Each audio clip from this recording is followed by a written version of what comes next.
12월 1일 성경 읽기 시간입니다. 우리 오늘은 고린도전서 15장에서 16장, 고린도전서 15장에서 16장에 있는 말씀을 읽겠습니다. 15장. 형제 자매 여러분, 내가 여러분에게 전한 복음을 일깨워 드립니다. 여러분은 그 복음을 전해 받았으며 또한 그 안에 서 있습니다. 내가 여러분에게 복음으로 전해드린 말씀을 헛되이 믿지 않고 그것을 굳게 잡고 있으면 그 복음을 통하여 여러분도 구원을 얻을 것입니다. 나도 전해받은 중요한 것을 여러분에게 전해드렸습니다. 그것은 곧 그리스도께서 성경대로 우리 죄를 위하여 죽으셨다는 것과 무덤에 묻히셨다는 것과 성경대로 사흘날에 살아나셨다는 것과 게바에게 나타나시고 다음에 12제자에게 나타나셨다고 하는 것입니다. 그 후에 그리스도께서는 한 번에 500명이 넘는 형제 자매들에게 나타나셨는데 그 가운데 더러는 세상을 떠났지만 대다수는 지금도 살아 있습니다. 다음에 야고보에게 나타나시고 그 다음에 모든 사도들에게 나타나셨습니다. 그런데 맨 나중에 다리 차지 못하여 난 자와 같은 나에게도 나타나셨습니다. 나는 사도들 가운데서 가장 작은 사도입니다. 나는 사도라고 불릴 만한 자격도 없습니다. 그것은 내가 하나님의 교회에 박해했기 때문입니다. 그러나 나는 하나님의 은혜로 오늘의 내가 되었습니다. 나에게 베풀어 주신 하나님의 은혜는 헛되지 않았습니다. 나는 사도들 가운데 어느 누구보다도 더 열심히 일하였습니다. 그러나 이렇게 한 것은 내가 아니라 나와 함께 하신 하나님의 은혜입니다. 그러므로 나나 그들이나 할 것 없이 우리는 이렇게 전파하고 있으며 여러분은 이렇게 믿었습니다. 그리스도께서 죽은 사람 가운데서 살아나셨다고 우리가 전파하는데 어찌하여 여러분 가운데 더러는 죽은 사람의 부활이 없다고 말합니까? 죽은 사람의 부활이 없다면 그리스도께서도 살아나지 못하셨을 것입니다. 그리스도께서 살아나지 않으셨다면 우리의 선포도 헛되고 여러분의 믿음도 헛될 것입니다. 우리는 또한 하나님을 거짓되이 증언하는 자로 판명될 것입니다. 그것은 죽은 사람이 살아나는 일이 정말로 없다면 하나님께서 그리스도를 살리지 않으셨을 터인데도 하나님께서 그리스도를 살리셨다고 하나님에 대하여 우리가 증언했기 때문입니다. 죽은 사람들이 살아나는 일이 없다면 그리스도께서 살아나신 일도 없었을 것입니다. 그리스도께서 살아나지 않으셨다면 여러분의 믿음은 헛된 것이 되고 여러분은 아직도 죄 가운데 있을 것입니다.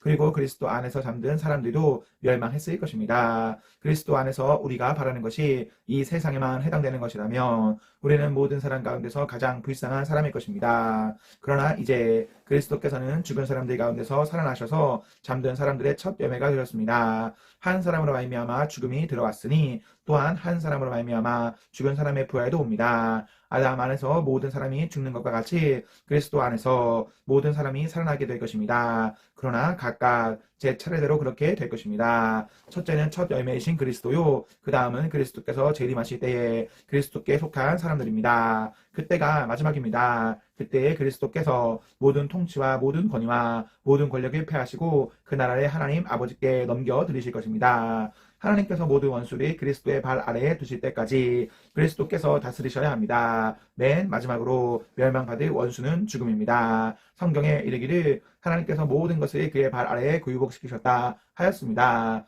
모든 것을 굴복시켰다고 말할 때에는 모든 것을 그에게 굴복시키신 분은 그 가운데 들어있지 않은 것이 명백합니다. 그러나 모든 것이 하나님께 굴복당할 그때에는 아직까지도 모든 것을 자기에게 굴복시키신 분에게 굴복하실 것입니다. 그래서 하나님은 만유의 주님이 되실 것입니다. 죽은 사람들이 살아나지 않는다면 죽은 사람들을 위해서 세례를 받는 사람들은 무엇을 하려고 그런 일을 합니까? 죽은 사람이 정말로 살아나지 않는다면 무엇 때문에 그들은 죽은 사람들을 위하여 세례를 받습니까? 그리고 또 우리는 무엇 때문에 시시각각으로 위협을 무릅쓰고 있습니까? 형제 자매 여러분, 나는 감히 단언합니다. 나는 날마다 죽습니다. 이것은 우리 주 예수 그리스도께서 여러분에게 하신 그 일로 내가 여러분을 자랑스럽게 여기는 것만큼이나 확실한 것입니다. 내가 에베소에서 맹수와 싸웠다고 하더라도 인간적인 동기에서 한 것이라면 그것이 나에게 무슨 유익이 되겠습니까? 만일 죽은 사람이 살아나지 못한다면 내일이면 죽을 터이니 먹고 마시자 할 것입니다. 속지 마십시오. 나쁜 통무가 좋은 습성을 망칩니다.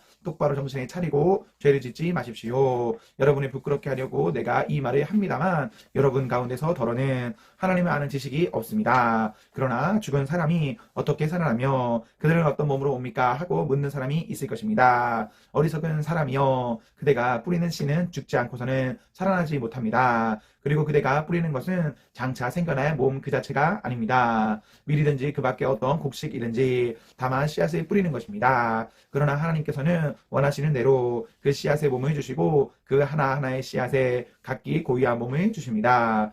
모든 살이 똑같은 살은 아닙니다. 사람의 사이도 있고 짐승의 사이도 있고 새의 사이도 있고 물고기의 사이도 있습니다. 하늘에 속한 몸도 있고 땅에 속한 몸도 있습니다. 하늘에 속한 몸들의 영광과 땅에 속한 몸들의 영광이 저마다 다릅니다. 해의 영광이 다르고 달의 영광이 다르고 별들의 영광이 다릅니다. 별마다 영광이 다릅니다. 죽은 사람들의 부활도 이와 같습니다. 썩을 것으로 심는데 썩지 않을 것으로 살아납니다. 비천한 것으로 심는데 영광스러운 것으로 살아납니다. 약한 것으로 심는데 강한 것으로 살아납니다. 자연적인 몸으로 심는데 신령한 몸으로 살아납니다. 자연적인 몸이 있으면 신령한 몸도 있습니다. 성경에 첫사람 아담은 사한 영이 되었다고 기록한 바와 같이 마지막 아담은 생명을 주시는 영이 되셨습니다. 그러나 신령한 것이 먼저가 아닙니다. 자연적인 것이 먼저요, 그 다음이 신령한 것입니다. 첫사람은 땅에서 났으므로 흙으로 되어 있지만 둘째 사람은 하늘에서 났습니다. 흙으로 빚은 그 사람과 같이 흙으로 되어 있는 사람들이 그러하고 하늘에 속한 그분과 같이 하늘에 속한 사람들이 그러합니다.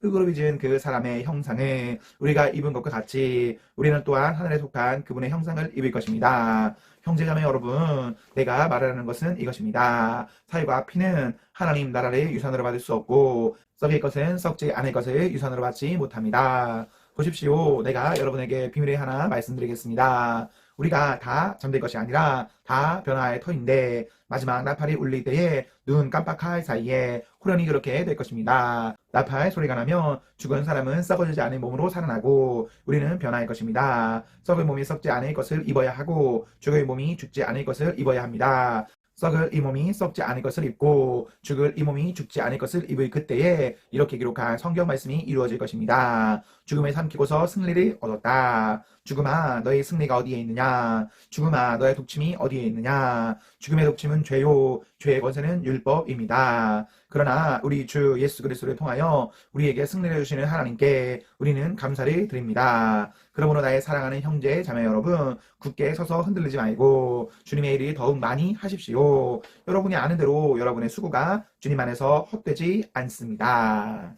16장 성도들을 도우려고 모으는 헌금에 대하여 말합니다. 내가 갈라디아 여러 교회에 지시한 것과 같이 여러분도 그대로 하십시오. 매주 첫날에 여러분은 저마다 수입에 따라 얼마씩을 따로 저축해 두십시오. 그래서 내가 갈 때에 그제야 헌금하는 일이 없어야 할 것입니다. 내가 그리로 가게 되면 그때에 여러분이 선정한 사람에게 내가 편지를 써주어서 그가 여러분의 선물을 가지고 예루살렘으로 가게 하겠습니다. 나도 가는 것이 좋다면 그들은 나와 함께 갈 것입니다. 나는 마케도니아를 거쳐서 여러분에게로 가겠습니다. 내가 마케도니아를 지나서 여러분에게로 가면 얼마 동안은 함께 지낼 것이고 어쩌면 겨울을 나게 될지도 모르겠습니다. 그 다음에 여러분은 내가 가려는 곳으로 나를 보내주시기를 바랍니다. 지금 나는 지나가는 길에 잠깐 들러서 여러분이 만나 보려는 것은 아닙니다. 주님께서 허락해 주시면 얼마 동안 여러분과 함께 머무르고 싶습니다. 그러나 오순절까지는 에베소에 머물러 있겠습니다. 나에게 큰 문이 활짝 열려서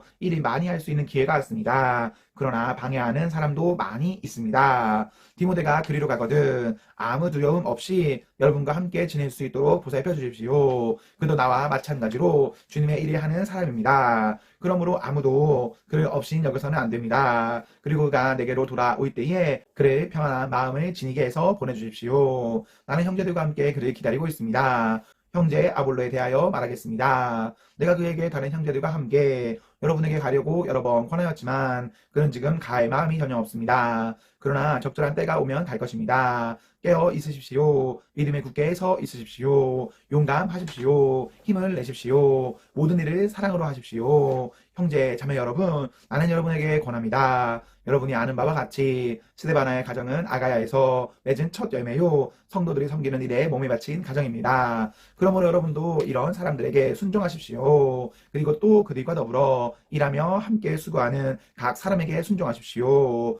나는 스데바나와 부드나도와 아가이고가 온 것을 기뻐합니다. 그것은 여러분이 만나지 못해서 생긴 아쉬움을 이 사람들이 채워주었기 때문입니다. 이 사람들은 나의 마음과 여러분의 마음에 생기를 불어 넣어 주었습니다. 여러분은 이런 사람들이 알아주어야 합니다. 아시아에 있는 교회들이 여러분에게 무난합니다. 아굴라와 브리스가와 그 집에 모이는 교회가 다 함께 주님 안에서 진심으로 무난합니다. 모든 형제자매들이 여러분에게 무난합니다. 거룩한 입맞춤으로 서로 인사하십시오.